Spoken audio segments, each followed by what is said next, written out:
There's a new way to grow your Etsy shop. It's helping hundreds of small artists like you get thousands of views and blow up their sales. That's because they've cracked the Etsy algorithm. They understand the recent changes and how to apply them so they get a leg up on their competition. So, in this video, we're going to cover 4 ways you can tackle and beat the Etsy algorithm to finally speed up the growth of your shop to get the sales that you deserve. The advice today is not going to be about the small things, how to write your titles or how many images you need. Sure, that type of stuff will help you a little, but it's not going to significantly increase your views or sales. Instead, today we're going to focus on 4 fundamental aspects of the Etsy algorithm that are proven to impact your sales. And then I'll guide you step by step on how you can apply each of these to your shop. And the first part of the Etsy algorithm puzzle is that Etsy is a zero-sum game. A zero-sum game means that someone can only win if someone else loses. Every listing you're creating is battling head-to-head with the other listings in your niche that a customer can buy. There are only so many people looking to buy that exact thing that you create. And to those potential purchasers, it can seem like there are infinite listings for them to purchase from. For some search terms, there are millions of listings all wanting the attention of the small pool of buyers. I know nearly 100 million buyers doesn't sound small, but the ratio of buyers to sellers has been shrinking lately, and not all of them are looking for what you create. It's tough to realize this, but the shops who are succeeding are the ones who realize that the Etsy algorithm has to rank these millions of listings to try and show the best to the customers. To figure out how to know where to rank each listing, it has to look through loads of data. Those ranking factors that we talked about are just one factor. The algorithm has to look at click-through rates, views, hearts, sales, and even how trustworthy the shop is to determine what are the best listings to show customers. To put simply, if your listing behaves well against all the other listings that Etsy could be showing, then the Etsy algorithm is going to favor your listing and your visibility will increase. But I know what you're going to say. You just can't compete against the big shops in your niche. Etsy loves them and it's just going to treat them better. And it is true that big shops can have an advantage. They have more sales, more reviews, possibly even some keyword authority. But I do have some good news. If it was not possible for new shops to compete, we'd not see small shops blowing up all the time. You can still compete with these big guys. What is it that these fast-growing shops are doing? They have better ideas. The best way to beat your competition is to be better than them. The algorithm wants to show the very best, and you might have noticed the front page of search is not always massive shops. The algorithm has to test other listings to see how they perform, otherwise that front page would be very stale. Not to mention, but what the customers are searching for changes all the time, so you could start building those sales from smaller searches, new trends, or things the big guys are not doing well. And if your listings are better, more attractive to customers than the big guys, then the algorithm will start to learn that you deserve a chance and will show you to more people. Keeping an eye out for what is trending in other niches and seeing how you can adapt it into your niche, or how it would help style your photographs to fit into the new trends and hopefully be more attractive to buyers, is a good way to start. I have a whole video on how I came up with the idea for my most popular product. And secret, I'm working through those steps again to create something brand new and hopefully viral for this holiday season. But thinking up those viral products is only the first part. Part 2 is to focus on your niche. Many new shop owners fail at this, and it's quite fundamental. There are many millions of listings on Etsy. More and more are being added every single moment of every single day. When you create a new listing, Etsy doesn't know how attractive it will be for buyers. We do know that Etsy gives new listings a little boost in search to see how they perform for them, and to get a better understanding of what your listing is like. But this is not enough. If it was, then literally all we would have to do is make hundreds of listings every day and hope one does well. Thankfully, this is no longer the case, Back in the early days of Etsy, one of the only strategies was to relist all your listings multiple times a day. It was exhausting, and thankfully that is no longer the case. Etsy tells us they look at how other items in your shop have performed to try and predict how your new listings will perform. So if you have sold well for baby hats, Etsy will likely understand that your listings might be good for other similar customers who like baby hats. But if your next listing is a LARP Viking costume and Etsy shows it to people who like baby hats, then the customers and the algorithm might be very confused. But if instead your next item was another baby hat and Etsy tested you with a similar audience and your listing performed really well again, then the algorithm would start to trust that perhaps you were a really cool type of shop for that type of customer. And that's not to say you could only forever sell one type of baby hat. Just think with that specific type of customer in mind, what are they likely wanting to buy? Doing this makes things easy for the algorithm. Algorithms are still fairly dumb, and the more we can make it simple for them, then the better for all of us. But how do you find this niche? If you're interested, I will deep dive this in a future video. But the short version, you're trying to profile the very perfect person for your items. What is it you can make and what is it you have a passion about? Your best target audience is yourself because you understand what you love more than anyone. The more specific you can be to profile the exact person, then the easier creating items and marketing becomes. I mentioned baby hats earlier, and that's a product. It's not specifically a niche, and it's especially not your target audience. Think harder. Who is buying the hat? It's never the baby, so your target audience is not babies.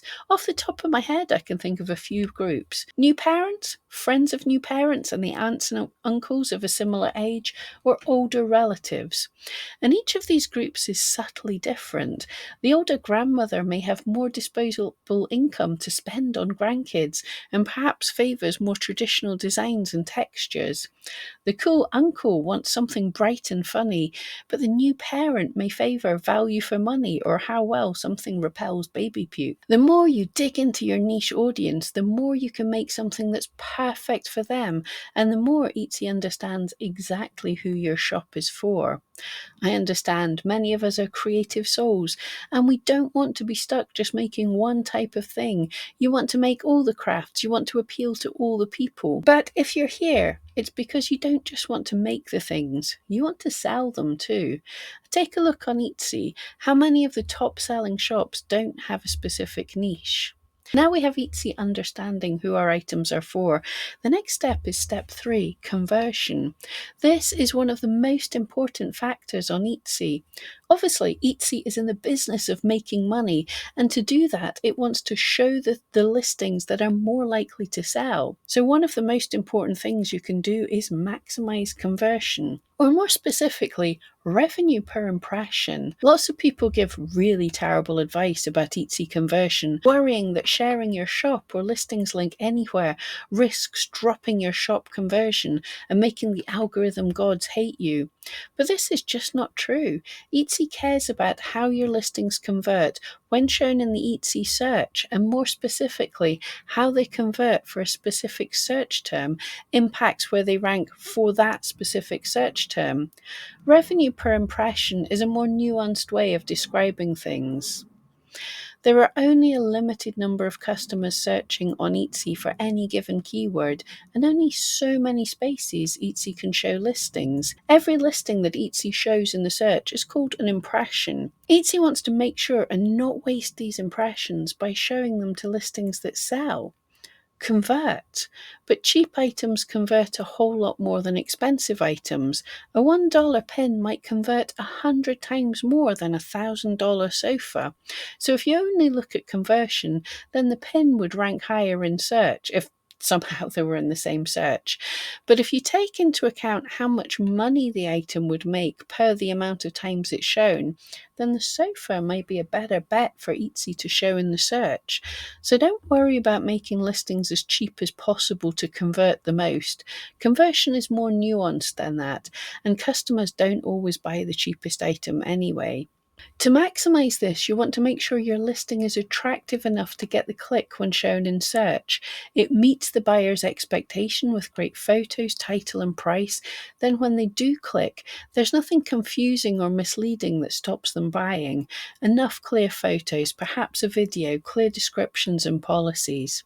Focus on making things as easy and clear as possible. All these depend on a real human interacting with your listing, so it's important to build your listing with a human in mind more than the algorithm. The algorithm follows where the customers are, not the other way around. All the time, I hear the questions about how best to write your titles for the algorithm. How many photos does the algorithm need? And in every group, subreddit, and forum, whenever someone asks for advice on why they're not getting sales, the first answer is generally work on your SEO. Sure, SEO is important, but there are plenty of shops out there with subpar SEO, and they're doing amazing. There are very few shops out there with amazing SEO, but terrible photos and listings. How people interact with your listings are the most important things. Amazing listings will eventually be seen and start doing amazing. Terrible listings will have terrible performance. But there's one last part of the algorithm, and it might just be the most important one of them all. It's called not treating your customer as the enemy. One thing we just can't get away from when we're selling on Etsy is there will be customers.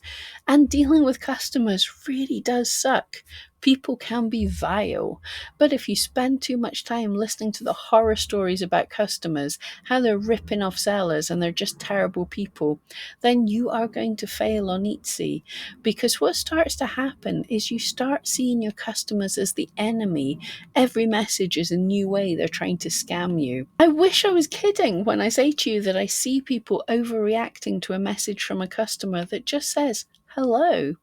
Obviously, they're trying to check if you're home right now to come in and steal all your teaspoons. And if you're replying to these messages as if you're talking to someone who's the enemy, and the customer has already had a bad experience with other sellers and is treating you like the enemy, then the chance of a good interaction is really low, especially if this is a customer messaging you about a problem with your order. If you assume they're trying to scam, then instead of trying to address the problem without caving in and thrusting refunds at them for the very least thing, then there's a way better chance of them opening a case against you or leaving a terrible review.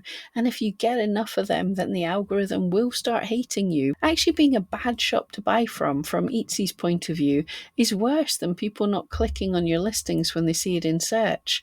Because if someone else gets the sale, then Etsy has a happy customer. If you get the sale and the customer hates it, then Etsy has most likely lost a customer who might have purchased from lots of other shops.